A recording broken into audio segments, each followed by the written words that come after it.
Okay, Bismillahirrahmanirrahim. Let's start our class. आज जो हमारा टॉपिक है वो है व्हीटस्टोन ब्रिज। आज हम ब्रिजेस स्टार्ट करेंगे। पहले हम डीसी ब्रिजेस को कवर करेंगे, उसके बाद हम एसी ब्रिजेस को कवर करेंगे। आपको पता है कि जो डीसी ब्रिजेस हैं, ठीक है, वो एल और सी को कैलकुलेट नहीं कर सकते, ठीक है। तो फिर एल और सी को कैलकुलेट करने के लिए हम किस चीज़ का सहारा लेंगे?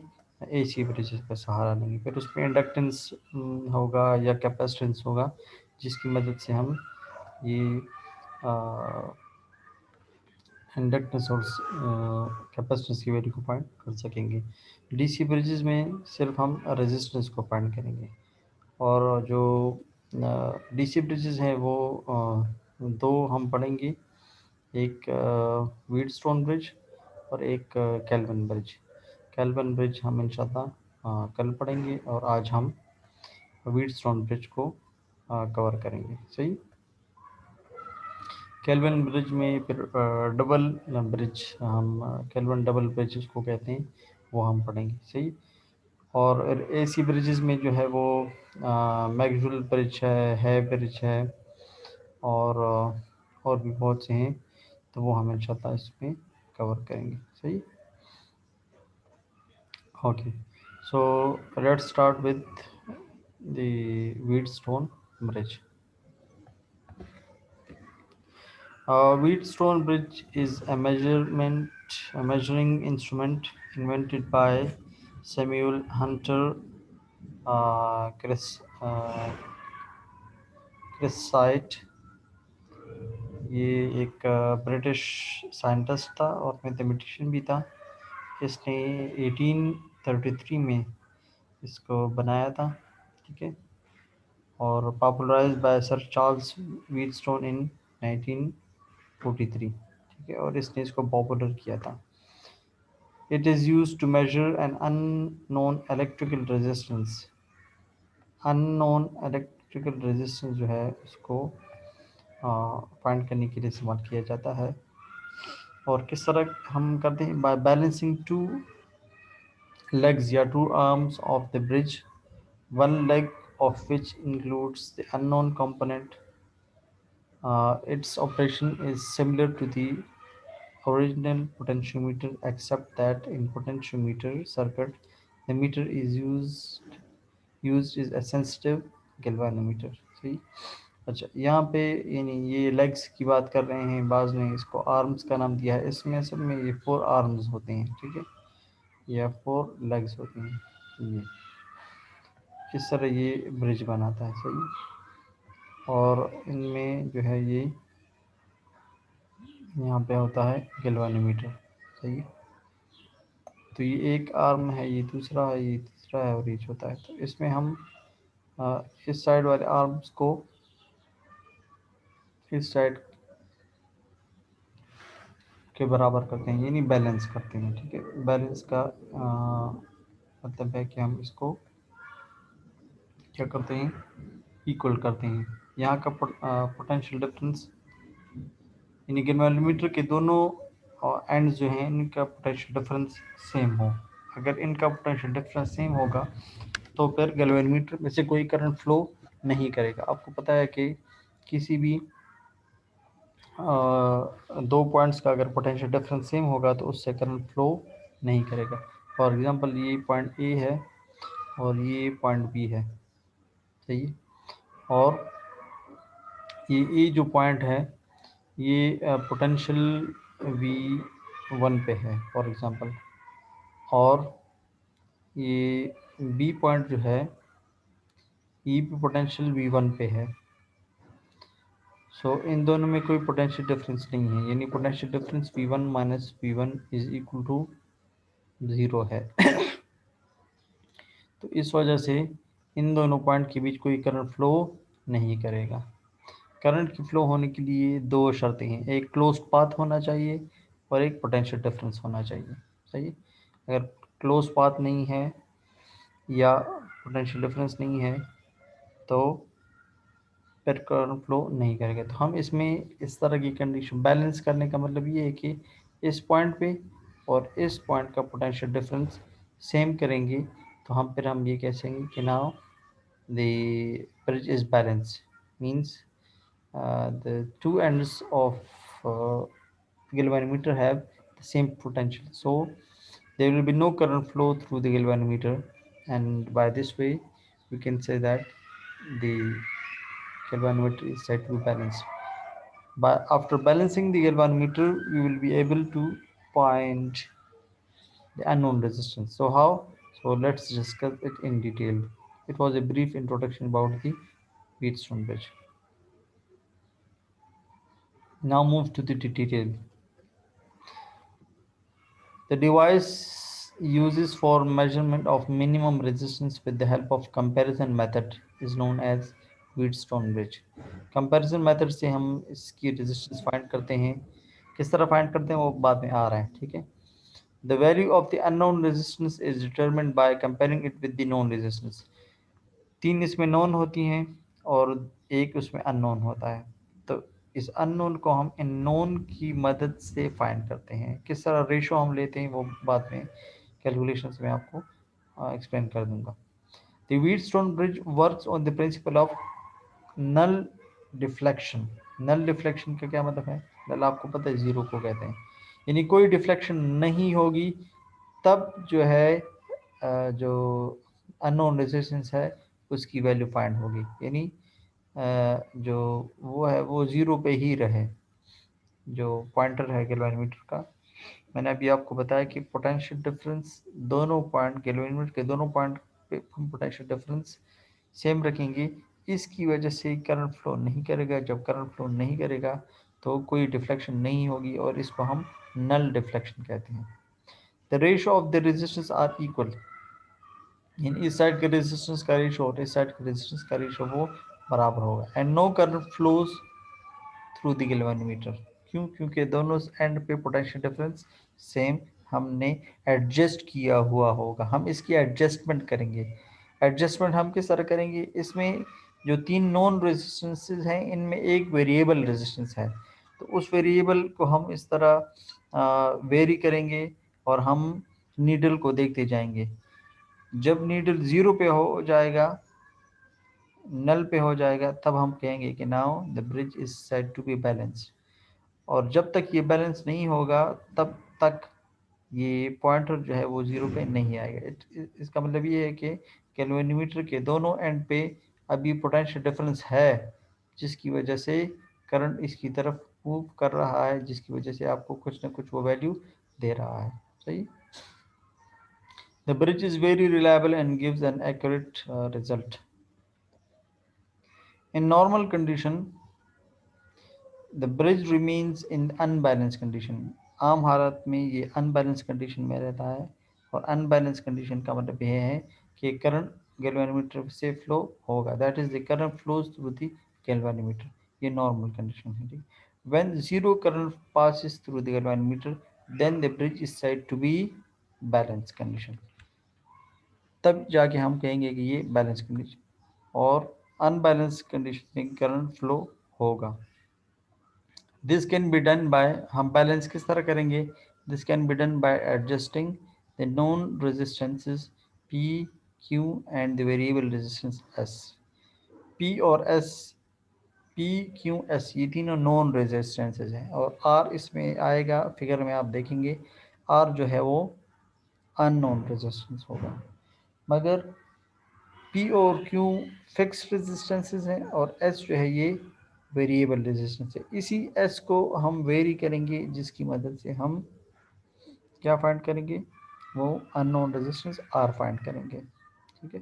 व्हीटस्टोन ब्रिज मीडियम रेजिस्टेंसेस को फाइंड करने के लिए इस्तेमाल होता है। बहुत ज़्यादा हाई रेजिस्टेंसेस को फाइंड करने के लिए ये इस्तेमाल नहीं हो सकता, ठीक है।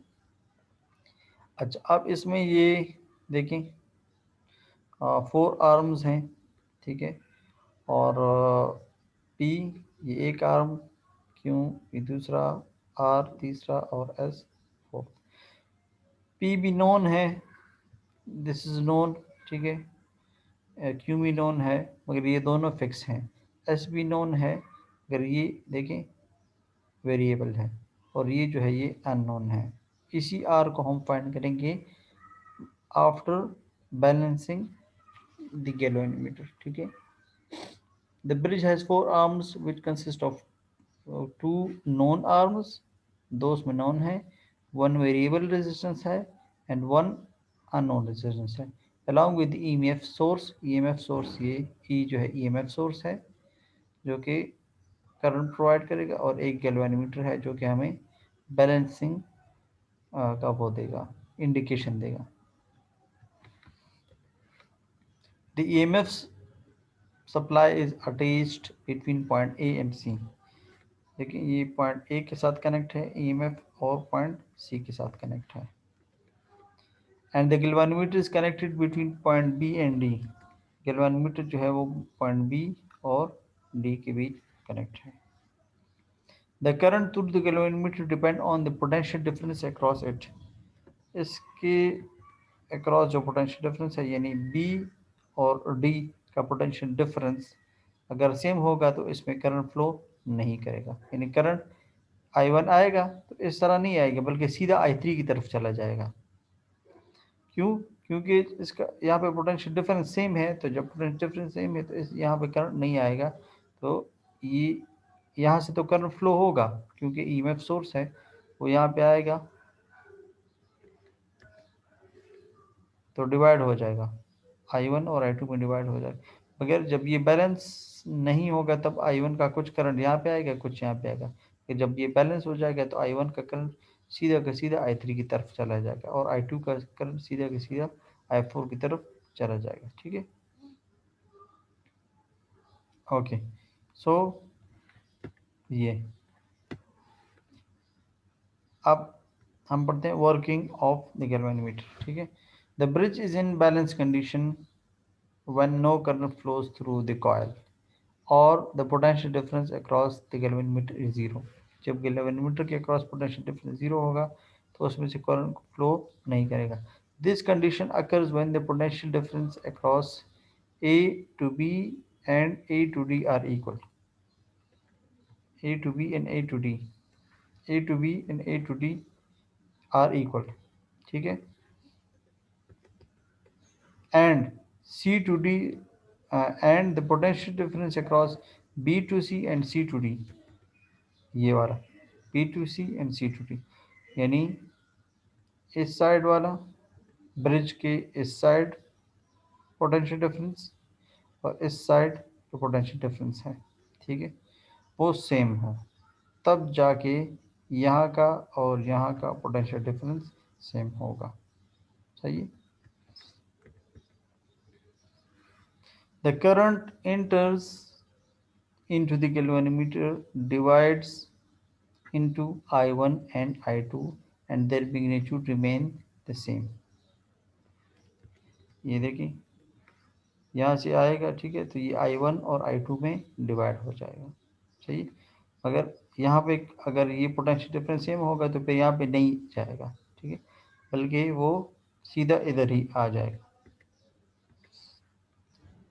The following condition exists when the current flows through the galvanometer is zero। अब अगर हमने इसको बैलेंस कर दिया, एस रेजिस्टेंस को हम वेरी करते रहे और हमने हमने इसको बैलेंस कर दिया, अब कोई करंट गैल्वेनोमीटर से फ्लो नहीं करेगा, तो अब क्या होगा?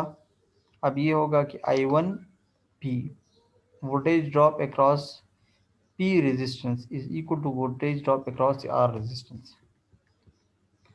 Voltage drop across the P resistance is equal to voltage drop across the R resistance. ठीक है, इसी तरह voltage drop across the Q resistance is equal to voltage drop across the S resistance. Voltage drop की बात हो रही है। ठीक है, I1P ये V है, ठीक है, ये V is equal to IR वाला फार्मूला। ठीक है, ये भी V is equal to IR। The bridge is balanced condition as, अच्छा I1 मैंने आपको बताया कि जब बैलेंस होगा तो I1 और I3 दोनों बराबर होंगे, क्योंकि यहाँ पे कोई करंट नहीं आएगा तो वो सीधा का सीधा यहाँ पे चला जाएगा, इस तरह ये वाले सीधा का सीधा यहाँ पे चला जाएगा। ठीक है, देखिए यहाँ पे लिखा भी है, when no current flows through the galvanometer I2 and I3 are then in series. I2 और I3 दोनों, सॉरी I2 नहीं, I1 and I3 are in series. I1 है ये, ठीक है। ओके, सो अब यहाँ पे देख रहे हैं I1 और I3 दोनों बराबर हैं, और ये बराबर हैं E divided by P plus Q के। देखिए यहाँ से लेकर जब करंट जा रहा है, ठीक है, ये थ्रू आउट यहाँ पे और यहाँ पे इस तरह करंट सेम है।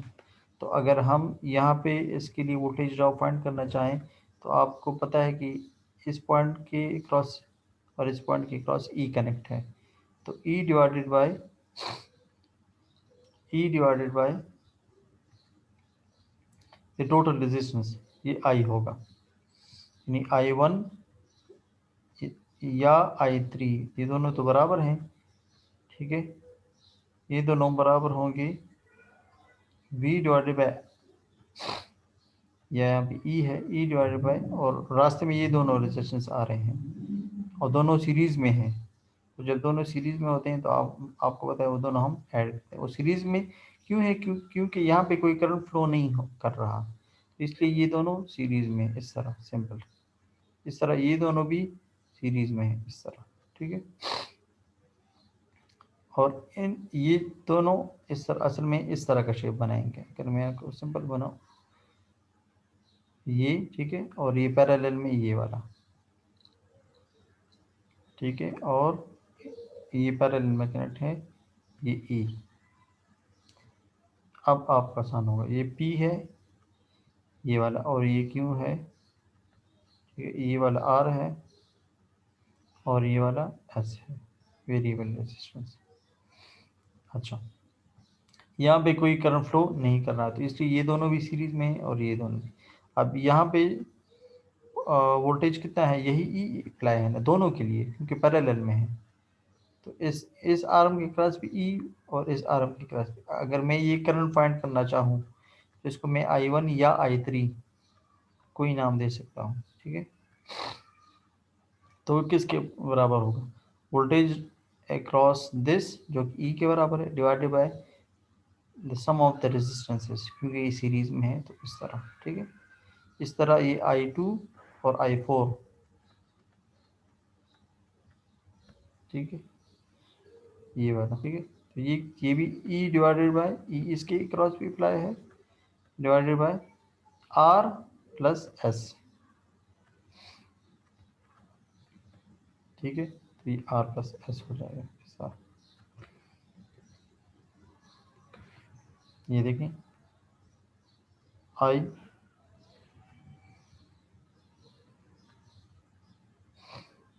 I2 is equal to I4 is equal to E divided by R plus S, ये दोनों इस तरह, ठीक है। अच्छा, by substituting I1 and I2 in equation number 1, इस I1 को लें और इसमें पुट करें यहाँ पे, और इस I2 को लें इधर पुट करें, ठीक है। तो आप देखेंगे E divided by P plus Q into P हो जाएगा। नेक्स्ट स्लाइड में देखें, ये E divided by P plus Q into P, ठीक है, पी यहाँ पे मल्टीप्लाई में है, और E divide by P plus Q तो ये है, तो E divide by P plus Q into P, यहाँ पे E divide by R plus S into R है, देखें ये वाला E divide by R plus S into R, ये। अच्छा, सो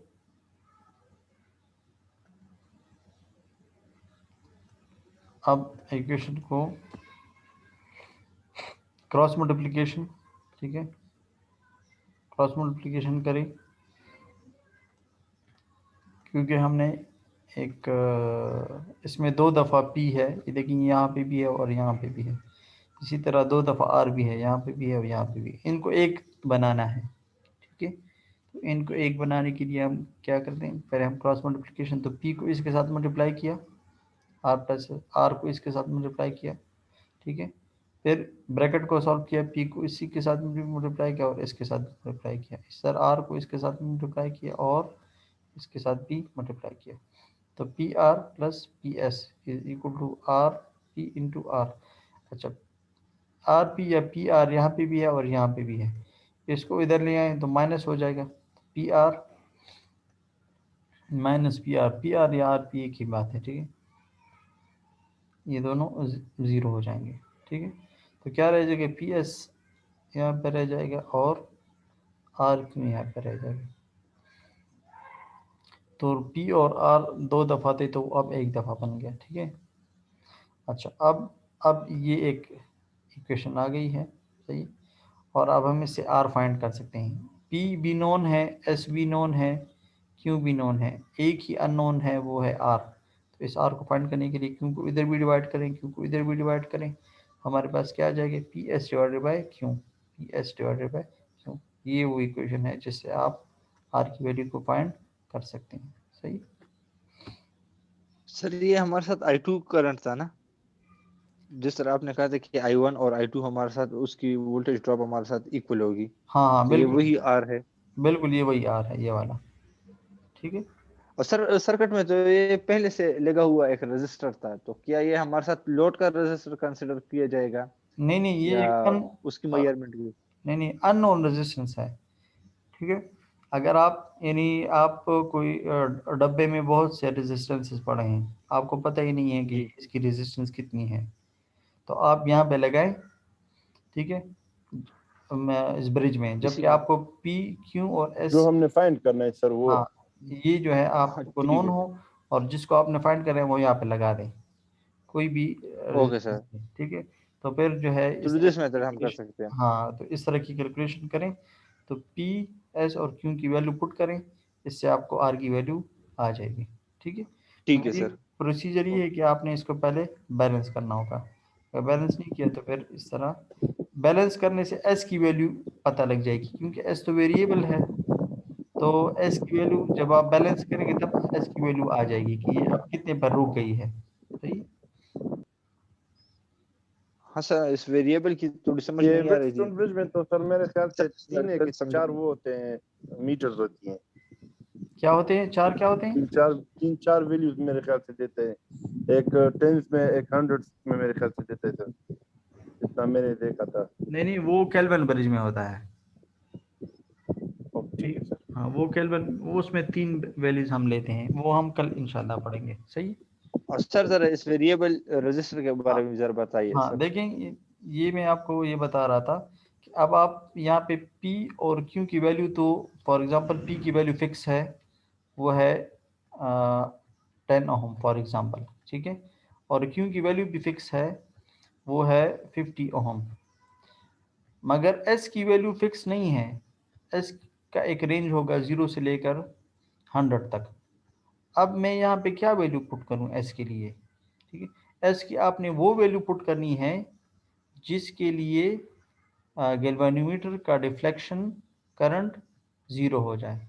जब जिस वैल्यू पे S की जिस वैल्यू पे मीटर आपको 0 वैल्यू दे, आपने वो वैल्यू यहाँ पे पुट करनी है, सही।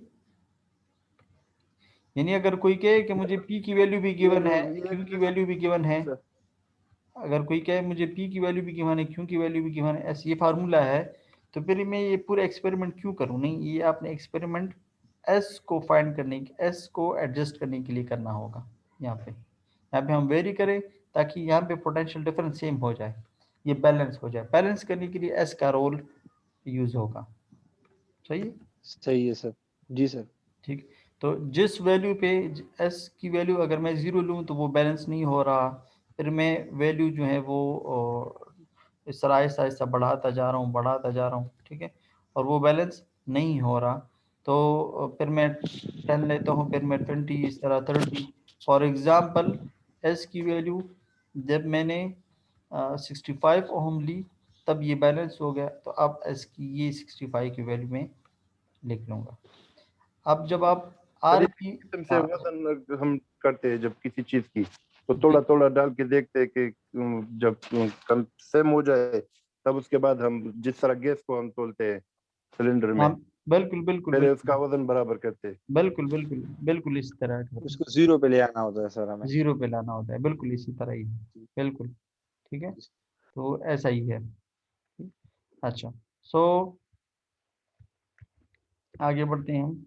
The equation 2 shows the balance condition of the Wheatstone bridge, ठीक है। The value of the unknown resistance is determined by the help of the equation number 3। आप equation number 3 का इस्तेमाल करें और आप unknown resistance को find कर सकते हैं। The R is the unknown resistance। अच्छा, अब यहाँ पे इन्होंने errors in Wheatstone bridge, ठीक है। The difference between the true and the mark value of the three resistances can cause the error in measurement। मतलब ये है कि अगर आपकी नॉन रेजिस्टेंसेस गलत हैं, यानी इसके ऊपर लिखा है, नॉन रेजिस्टेंस के ऊपर लिखा है 10 ओहम, जबकि उसकी ट्रू वैल्यू, मार्क वैल्यू वो होती है जो उसके ऊपर लिखी जाती है, ठीक है, और ट्रू उसकी जो हकीकी वैल्यू है। अब अगर उसकी true value for example 12 ohm है, जबकि मैन्युफैक्चरिंग कंपनी ने उसके ऊपर 12 और 10 ओहम लिखा है, तो जाहिर ही बात है, क्योंकि आप कंपैरिजन से आर को फाइंड कर रहे हैं, आर डिपेंड करता है पी की वैल्यू पे, क्यू की वैल्यू पे और एस की वैल्यू पे, इसी से ये आर फाइंड होता है। अगर पी ही गलत है या क्यू गलत है तो जाहिर बात है आर फिर गलत होगा। तो एक वजह तो ये हो सकती है कि आप जो नॉन रेजिस्टेंसेज हैं, नॉन रेजिस्टेंस, ठीक है, उनका जो है यानी वो जो 3 नॉन रेजिस्टेंसेज हैं, उनका मार्क वैल्यू और ट्रू वैल्यू गलत है, ठीक है। दूसरी बात ये है कि the galvanometer is less sensitive, thus inaccuracy occur in the balance point। सही है, यानी जो 0 पॉइंट है उसको आपने देखना होगा कि वो 0 पे आता है कि नहीं आता, ठीक है। तो अगर बैलेंस पॉइंट पे आपकी इनएक्यूरेसी होगी तो जाहिर बात है एस की वैल्यू वो चेंज आएगी, फिर एस की वैल्यू में एरर आएगा। अगर आपने नल डिफ्लेक्शन सही नहीं किया तो इसका मतलब है कि एस की वैल्यू आपने गलत की है, और जब एस की वैल्यू गलती होगी तो जाहिर बात है फिर आर की वैल्यू भी गलत आएगी, ठीक है। इन तीनों में एक भी वैल्यू अगर गलत निकली तो आर की वैल्यू इनकरेक्ट होगी, क्योंकि आर की वैल्यू पी क्यू और एस की मदद से फाइंड हो रहा है, सही।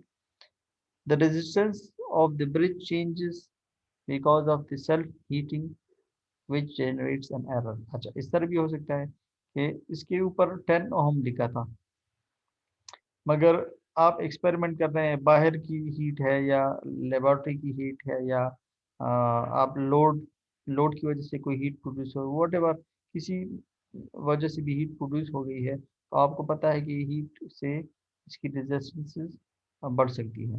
तो जब इसकी वैल्यू हीट की वजह से 15 हो गई, तो आप तो यहाँ पे पी के लिए 10 वैल्यू लिख रहे हैं, जबकि अब एक्सपेरिमेंट से इसकी वैल्यू बढ़ गई है, तो इसकी वजह से भी यहाँ पे एरर आ सकता है हीट की वजह से, ठीक है, हीटिंग इफेक्ट।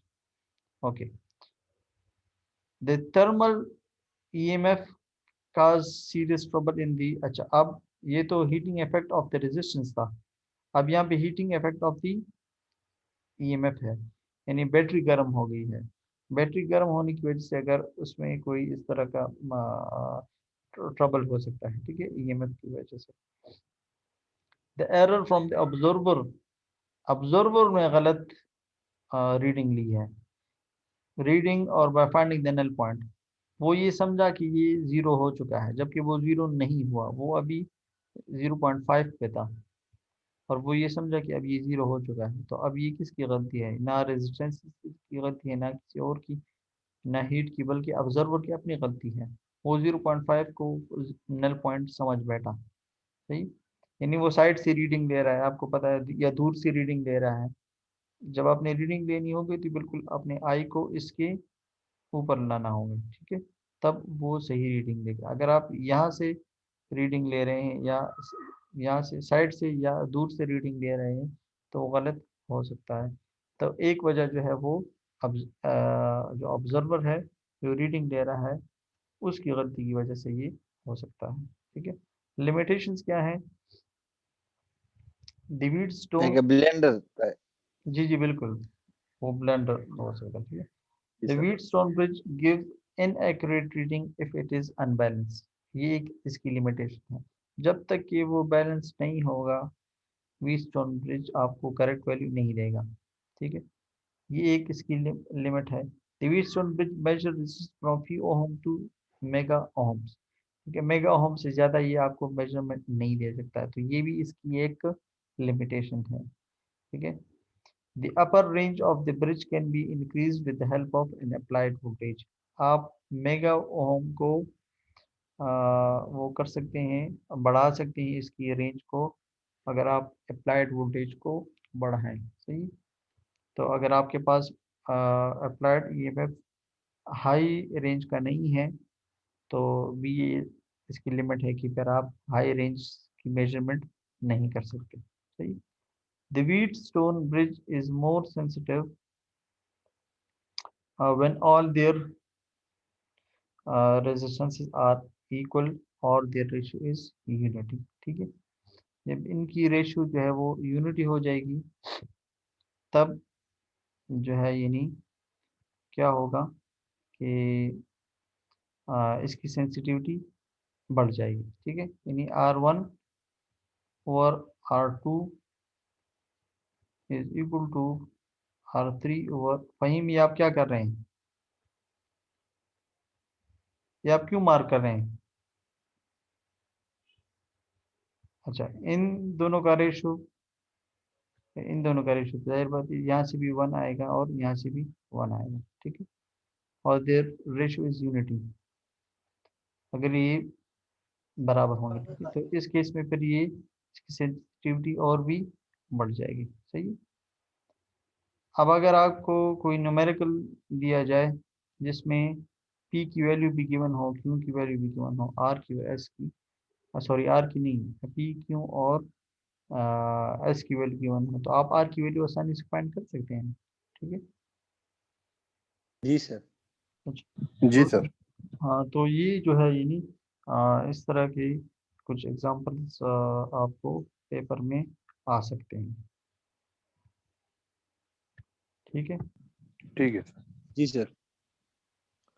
अच्छा, और दूसरा ये कि ये पेपर में मैं ऑब्जर्व करता हूँ, मैं बाकायदा कंपैरिजन करता हूँ, ठीक है। तो बाद स्टूडेंट्स का पेपर एक दूसरे के साथ मैच करता है। तो पिछली दफ़ा तो मैंने सिर्फ मार्क्स डिटेक्ट किए थे, यूएफएम नहीं बनाया था, हालांकि मैंने पेपर की वहाँ मेंशन भी किया था कि मैं उस पर यूएफएम बनाऊंगा। वो बिल्कुल वाज़ेह पता लगता है कि वो क्या है कि उसने कॉपी की है और किससे कॉपी की है, ठीक है। तो इस दफ़ा मैं बाकायदा वो वासिल खान साहब को फिर वो करूँगा, ठीक है, कि अगर किसी ने पिछली दफ़ा सिर्फ मार्क्स काटे थे, ठीक है, किसी से 10 मार्क्स से 5 मार्क्स, 50 to 60% मार्क्स मैंने काटे थे, क्लियर है। ठीक है। जी सर। ओके, कल हम इंशाल्लाह ये कैलवन डबल पेज पढ़ेंगे, सही है? जी सर। सर एक क्वेश्चन पूछना था जी जी इससे जी जरा हट के जी जी। पावर का। सर ये अगर हमारे साथ जो स्टेप अप ट्रांसफार्मर है हम्म। या स्टेप डाउन ट्रांसफार्मर है, क्या हम उस स्टेप अप ट्रांसफार्मर को एज स्टेप डाउन ट्रांसफार्मर हम यूज कर सकते हैं अगर हम उसकी पोलैरिटी को चेंज कर देने, हाँ हाँ, सेकेंडरी को हम एज प्राइमरी यूज कर ले, बिल्कुल तो कोई बिल्कुल मुश्किल तो नहीं आएगी इंसुलेशन में बिल्कुल। या इस?